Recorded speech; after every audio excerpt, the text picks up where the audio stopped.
The darker the night, the deeper the secrets hidden within. नमस्कार। आज हम दो ऐसी रहस्यमयी घटनाओं पर बात करने वाले हैं जो सुनने में लगभग एक जैसी लगती हैं। हाँ, और ये हजारों मील दूर हुई अलग अलग देशों में। बिल्कुल, और एक ही समय पर। जून 1980 की बात है ये। हाँ, एक ही महीना। भारत के बिजनौर में रघुनाथ शर्मा और इंग्लैंड के टॉडमॉडन में जिगमंड एडम्स की दोनों कोयला खनिक, और दोनों रहस्यमयी तरीके से गायब हुए। और फिर कुछ दिनों बाद कोयले के ऊंचे ढेर पर मृत पाए गए। जी, और जैसा कि हमें मिले कुछ लेख और रिपोर्ट्स बताती हैं, ये कोई आम मौतें नहीं थीं। नहीं, बिल्कुल नहीं। दोनों मामलों में बहुत ही चौंकाने वाली समानताएं हैं। जैसे कि शरीर की अजीब हालत। हाँ, और वो रहस्यमयी जलने के निशान, एक अजीब सा जेल जैसा पदार्थ। और सबसे अजीब बात शायद ये कि कोयले के ढेर पर चढ़ने या उतरने का कोई निशान ही नहीं मिला। कोई निशान नहीं। तो हमारे पास जो भी जानकारी है उसके आधार पर आज हम इन क्या कहते हैं पेचीदा मामलों की गहराई में जाने की कोशिश करेंगे। हाँ, समझने की कोशिश करते हैं कि ये सब कैसे जुड़ा है, या शायद नहीं जुड़ा है।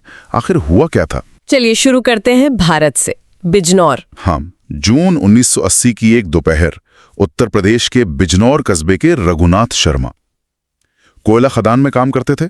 शांत स्वभाव के आदमी थे। वो घर से निकले, बाजार से कुछ दाल तेल लेने, अपनी पत्नी लीला को बताकर, पड़ोसी को नमस्ते करके, आम दिन जैसा। बिल्कुल। और उसके बाद उन्हें किसी ने जिंदा नहीं देखा। फिर 5 दिन बाद 11 जून को 11 जून? हाँ, उनका शव मिला बिजनौर से कोई 30 किलोमीटर दूर, शिवगढ़ कोल यार्ड में। कहाँ? कोयले के ढेर पर। कोई 12 फीट ऊंचा ढेर था वो। 12 फीट? जी, और शरीर सीधा लेटा हुआ था, चेहरा ऊपर आसमान की तरफ, आंखें खुली हुई। जैसे कुछ भयानक देखा हो मरने से पहले। शायद। जो सब इंस्पेक्टर अजय सिंह वहां जांच करने पहुंचे थे, उन्होंने अपनी रिपोर्ट में जो लिखा वो वाकई हैरान करने वाला है। क्या लिखा था रिपोर्ट में? बाद जल्दबाजी में उन्हें फिर से कपड़े पहनाने की कोशिश की हो। और शरीर की हालत? कोयले के ढेर पर थे तो क्या कोयले की धूल वगैरह लगी थी? यही तो अजीब बात है। शरीर बिल्कुल साफ था। साफ? कोयले के ढेर पर? हाँ, कपड़ों पर, शरीर पर कहीं भी कोयले की धूल का एक कण तक नहीं, जबकि वो 12 फीट ऊंचे कोयले के ढेर के ऊपर थे। ये कैसे मुमकिन है? और सुनिए, उनके गले और कंधों पर जलने के निशान थे। जलने के निशान? हाँ, दूसरी डिग्री के जलने के निशान। और उन निशानों पर एक अजीब सा पारदर्शी जेल जैसा पदार्थ लगा हुआ था। जेल जैसा पदार्थ? जी, लैब में जांच हुई तो पता चला कि ये किसी भी जाने पहचाने केमिकल से मैच नहीं करता। तो डॉक्टरों को क्या लगा? डॉक्टरों का अंदाजा था कि शायद किसी ने उन घावों का इलाज करने की कोशिश की थी। लेकिन सबसे बड़ा सवाल तो यही है कि वो उस 12 फीट ऊंचे ढेर पर पहुंचे कैसे? बिल्कुल सही, यही सबसे बड़ी पहेली थी। जांच में साफ हुआ कि उस ढलान वाले कोयले के ढेर पर न तो ऊपर चढ़ने का कोई निशान था, न नीचे उतरने का। नहीं कोई घसीटने या संघर्ष का निशान? कुछ नहीं, बिल्कुल साफ। ऐसा लग रहा था मानो उन्हें बस ऊपर से वहां रख दिया गया हो। हवा से? ये तो। और एक और चौंकाने वाली बात सामने आई पोस्टमार्टम में। क्या? वो गायब हुए थे 5 दिन पहले। लेकिन पोस्टमार्टम करने वाले डॉक्टर के अनुसार उनकी दाढ़ी सिर्फ 1 दिन पुरानी लग रही थी। 5 दिन में सिर्फ 1 दिन की दाढ़ी? हाँ, इसका क्या मतलब हो सकता है? और मौत का कारण? मौत का कारण तो दिल का दौरा पड़ना बताया गया, कार्डियक अरेस्ट। अच्छा। लेकिन वो जो जलने के निशान थे वो मौत से करीब 2 दिन पहले के थे। 2 दिन पहले के? जी, इसका मतलब साफ था कि रघुनाथ कम से कम 2 दिन तक कहीं और जिंदा थे। कहाँ थे वो 2 दिन? किसके पास थे? ये कोई नहीं जानता। वो अजीब सा जेल किसने लगाया और बिना को निशान छोड़े वो उस ढेर पर कैसे पहुंचे, ये सब सवाल बनकर रह गए। अविश्वसनीय, बिल्कुल अविश्वसनीय। अब चलते हैं इंग्लैंड, क्योंकि जैसा आपने कहा कहानी वहां भी कुछ ऐसी है। हाँ, और शायद और भी अजीब। ठीक उसी महीने की बात है, जून 1980। जगह है वेस्ट यॉर्कशायर का टिंगली गांव। और व्यक्ति हैं 56 साल के पोलिश कोयला खनिक जिगमुंड एडम्स की। इनके साथ क्या हुआ? ये 6 जून की दोपहर को घर से निकले थे कुछ किराने का सामान लेने, और फिर गायब हो गए। बिल्कुल रघुनाथ शर्मा की तरह। हाँ, और 5 दिन बाद 11 जून को। 11 जून? वही तारीख? जी हाँ, वही तारीख जिस दिन रघुनाथ शर्मा का शव मिला था। बिल्कुल 12 फीट ऊंचे कोयले के ढेर पर ही। ये तो गजब की समानता है। क्या यहाँ भी वही सब देखने को मिला? कपड़े, शरीर की हालत? आप यकीन नहीं करेंगे, लेकिन हाँ, काफी हद तक। बताइए। कोल यार्ड के मालिक के बेटे ट्रेवर पार्कर ने सबसे पहले शव देखा दोपहर के करीब 3:45 बजे। उसने पुलिस को बताया कि वो सुबह 11 बजे भी वहां आया था, तब ढेर पर कुछ नहीं था। मतलब शव 11 बजे से 3:45 के बीच वहां आया। हाँ, और इससे भी अजीब बात ये कि ट्रेवर ने कहा कि यार्ड का गेट बंद था और उस पर ताला लगा हुआ था। ताला लगा हुआ था तो शव अंदर कैसे आया? यही सवाल पुलिस के सामने भी था।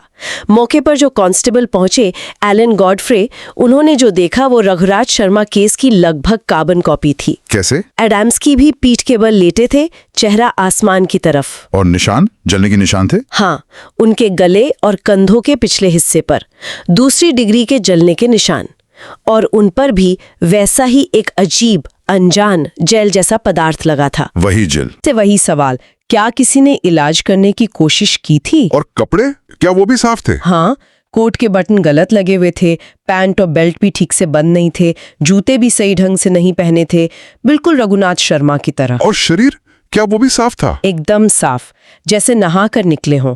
कोयले की धूल का कोई नामो निशान नहीं। और दाढ़ी? वही बात, 5 दिन गायब रहने के बाद भी दाढ़ी सिर्फ 1 दिन की बढ़ी हुई लग रही थी। ये तो कमाल है, इतनी समानताएं कैसे हो सकती हैं? और कोयले के ढेर पर निशान? यहाँ भी वही जवाब, 12 फीट ऊंचे ढेर पर आने जाने का, चढ़ने उतरने का कोई निशान नहीं। तो जैसे ऊपर से ही गिराया गया हो। कांस्टेबल गॉडफ्रे और बाद में जो कोरोनर थे, मतलब मृत्यु समीक्षक, दोनों ने कहा कि एडम्सकी के चेहरे पर बहुत ज्यादा डर या दर्द के भाव थे। ऐसा ही लग रहा था जैसे उन्हें ऊपर से वहां पटका गया हो। पोस्टमार्टम में मौत का कारण? यहाँ भी कार्डियक अरेस्ट, दिल का दौरा, और मौत का समय शव मिलने वाले दिन ही सुबह 11 बजे से दोपहर 1 बजे के बीच। यानी जब ट्रेवर पार्कर ने सुबह देखा था उसके बाद? हाँ, और जलने के निशान वो भी यहाँ मौत से करीब 2 दिन पहले के थे। फिर वही पैटर्न, 2 दिन जिंदा थे गायब होने के बाद? जी, और ये भी पता चला कि उन्होंने गायब रहने के दौरान ठीक से खाया पिया था, लेकिन जिस दिन मौत हुई उस दिन कुछ नहीं खाया था। इतने सारे विरोधाभास? बिल्कुल, दिमाग चकरा जाता है इन समानताओं को देखकर। लेकिन रुकिए, कहानी में एक और मोड़ है ना? कुछ यूएफओ वाली बात भी जुड़ी है इन मामलों से। हाँ, यहीं से मामला और भी पेचीदा हो जाता है। जो कांस्टेबल थे एडम्स की केस में, एलन गॉडफ्रे, हाँ, जिन्होंने शव को सबसे पहले देखा था। जी, उनके साथ खुद एक बहुत अजीब घटना हुई। एडम्सकी की मौत के करीब 6 महीने बाद, नवंबर 1980 में। क्या हुआ उनके साथ? वो रात में ड्यूटी पर थे, उसी टॉट मॉडर्न इलाके में। उन्हें कुछ गायब हुई गायों की रिपोर्ट मिली थी, वो उसी की जांच करने जा रहे थे। गायब हुई गायें? हाँ, तो रास्ते में उन्हें सड़क के ऊपर हवा में तैरती हुई एक बड़ी चमकती हुई चीज दिखी। चमकती हुई चीज? यूएफओ? पहले तो उन्हें लगा कि शायद कोई बस वगैरह पलट गई है। उन्होंने मदद के लिए रेडियो इस्तेमाल करने की कोशिश की, और न उनका पर्सनल रेडियो चला, न गाड़ी का, दोनों बंद। अजीब है। उन्होंने जल्दी से उस चीज का एक स्केच बनाया। जैसी नजर हटाई, वो चीज गायब हो गई। गायब? हाँ, और फिर उन्हें महसूस हुआ कि उनकी गाड़ी जहां पहले थी उससे करीब 1/4 मील आगे खड़ी है। गाड़ी अपने आप आगे बढ़ गई? और उनकी घड़ी के हिसाब से करीब आधा घंटा बीत चुका था, जिसका उन्हें कोई होश नहीं था, जिसे मिसिंग टाइम कहते हैं। आधा घंटा गायब? और उनके बूट्स का भी कुछ हुआ था? हाँ, बाद में उन्होंने देखा कि उनके पुलिस बूट्स के जो सोल थे वो आगे से फट गए थे, जैसे उन्हें किसी ने घसीटा हो। ये तो बहुत ही अजीब है। और वो गायें जो गायब हुई थी? वो बाद में पास के ही एक खेत में मिली। उस खेत का गेट बंद था और बारिश की वजह से जमीन गीली थी। तो हैरानी की बात यह थी कि उस गीली जमीन पर गायों के खुरों का एक भी निशान नहीं था। मतलब जैसे उन्हें भी हवा से लाके वहां छोड़ दिया गया हो? बिल्कुल, ऐसा ही लगता था।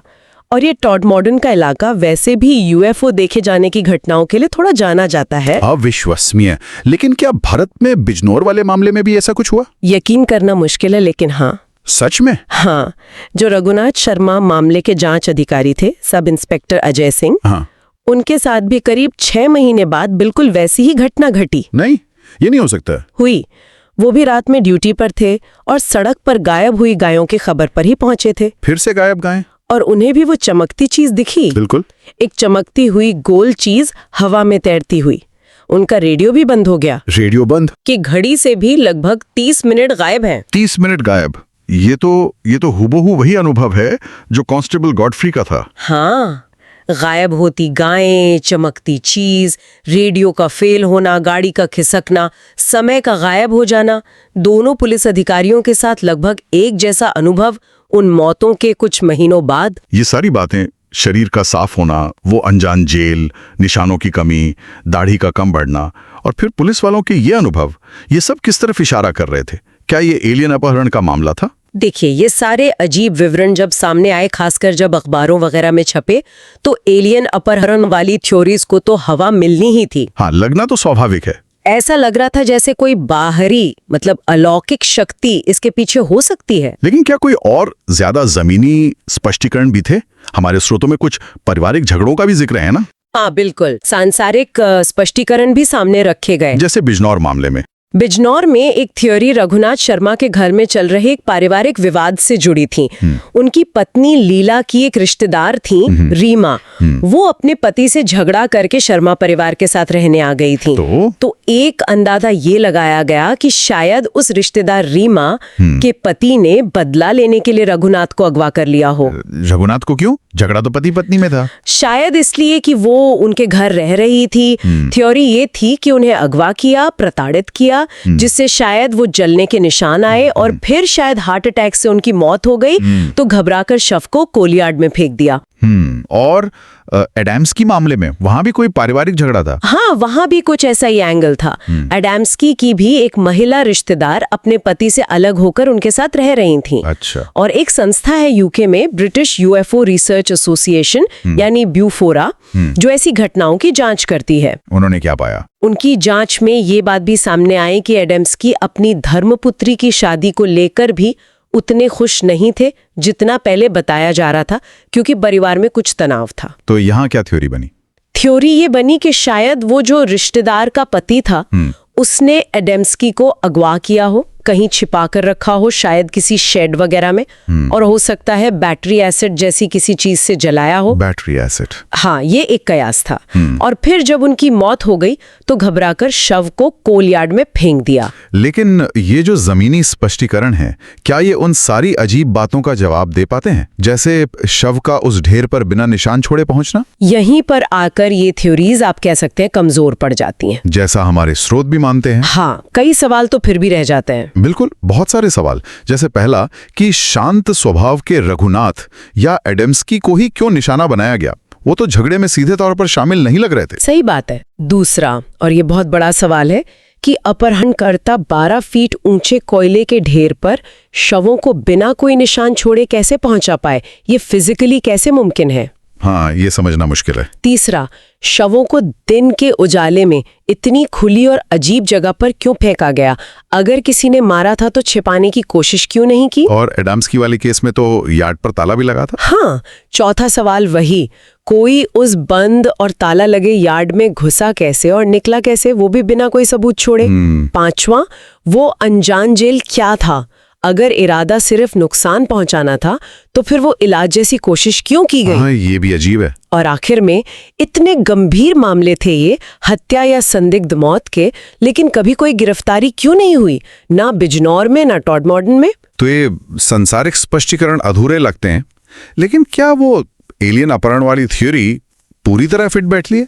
आपने एडम्सकी के बटुए और घड़ी का जिक्र किया था। हाँ, उनकी पत्नी ने बताया था कि जिस दिन वो गायब हुए थे, उस दिन उन्होंने जो शर्ट पहनी थी वो गायब थी, साथ ही उनका बटुआ और घड़ी भी गायब थे। तो एलियंस को बटुए और घड़ी से क्या मतलब? बिल्कुल, ये एलियन थ्योरी की एक कमजोरी है।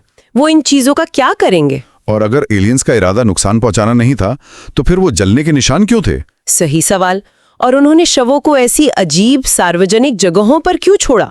क्या वो कोई संदेश देना चाहते थे, या ये भी बस एक पहेली का हिस्सा है? तो हम कहाँ पहुंचते हैं आखिर में? हमारे पास 2 मामले हैं, रघुनाथ शर्मा बिजनौर, जिगमुंड एडम्सकी टॉडमॉर्टन। हाँ, दोनों जून 1980 में गायब हुए, दोनों कोयले के ढेर पर मिले, शरीर बिल्कुल साफ, कपड़े अस्त व्यस्त, जलने के निशान, उन पर वो अनजान जेल। 5 दिन गायब, पर दाढ़ी 1 दिन की बड़ी हुई। आने जाने का कोई निशान नहीं, मौत का कारण दोनों का दिल का दौरा। और बाद में दोनों मामलों के जांच अधिकारियों के साथ वो अजीब, लगभग एक जैसी घटनाएं। ये बिल्कुल साफ है कि ना तो वो साधारण अपहरण और हत्या वाली थ्योरी, और न ही वो अलौकिक या यूएफओ अपहरण वाली थ्योरी इन सारे तथ्यों को एक साथ समझा पाती है।